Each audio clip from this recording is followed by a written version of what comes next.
Hello learners of all ages, my name is Mr. Montgomery. I teach 4th and 5th grade math, and today we're going to be learning about comparing fractions using benchmarks. Now, right over here we have a number line, and this number line has a couple of different benchmark fractions that we use to compare fractions.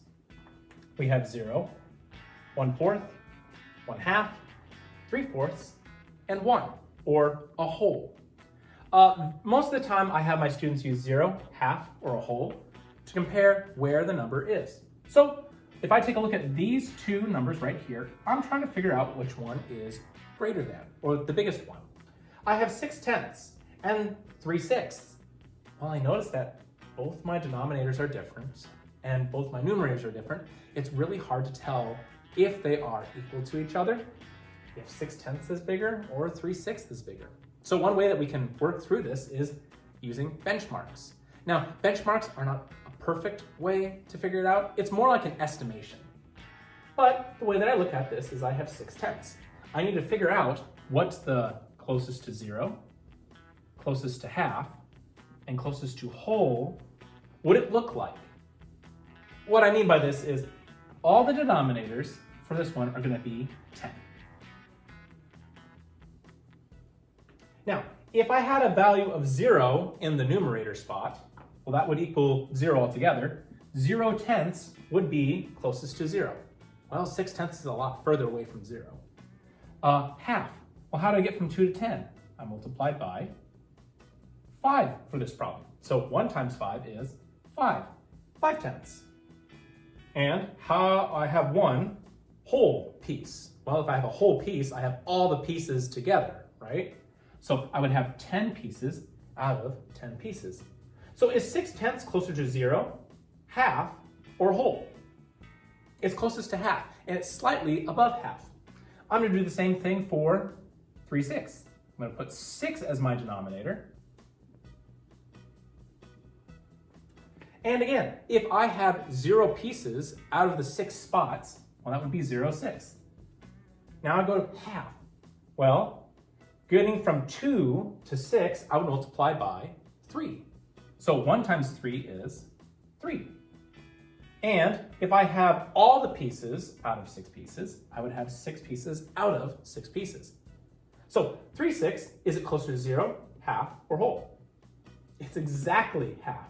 But remember, 6/10 was slightly more than half. So we know that 6/10 is greater than 3/6. Let's do another example.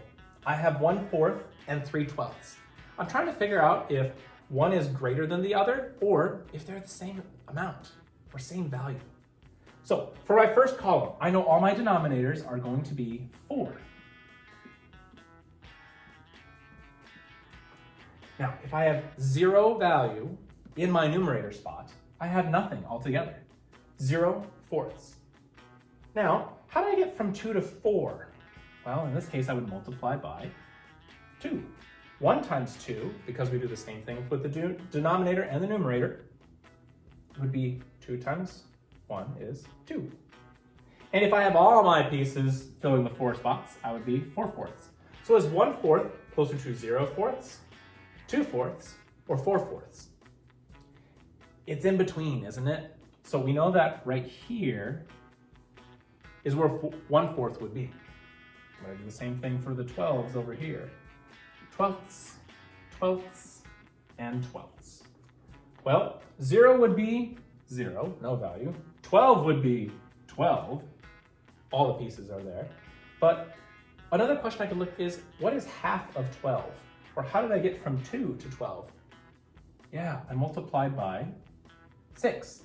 So 1 times 6 is 6. Well, I have a question.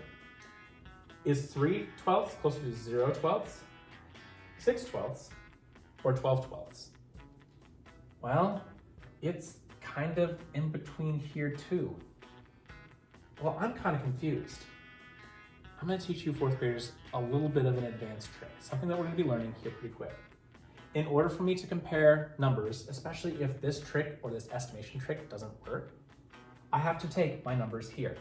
I have to figure out, okay, can I get 12 and 4 to be the same number? Okay, so I'm going to be trying to find a number that both 4 and 12 can both go into. It's kind of like multiples. We're trying to find the least common multiple that the denominators have. Well, 12, 24, 36. I'm gonna stop there. I'm gonna count by 4s now. 4, 8, 12, 16. Whoa, whoa, whoa, whoa, whoa. I have 12. All right. So I know that I can change both the denominators to 12 because they both can be 12, which means 1/4 is gonna have to change. I'm gonna have it change to 12, but how did I get from 4 to 12? What did I multiply by? By 3. And so 4 times 3 is 12. I have to do the same thing with the numerator. 1 times 3 is 3. This has a value of 3/12. That has a value of 3/12. They're actually equivalent. So my estimation of them being between 0 and half was correct. They are both equivalent at 3/12. All right, my 4th grade friends, if you actually take a look at your homework page on page 148, we're gonna be doing problems 3 and 4. The directions say compare the fractions, write greater than, equal to, or less than. So make sure that you're using the estimation line graphs or benchmark fractions to help you solve each one. If you're still a little bit confused on how to use benchmarks, or if you're curious on how to use multiples in order to compare fractions, please let me know when you come to class tomorrow.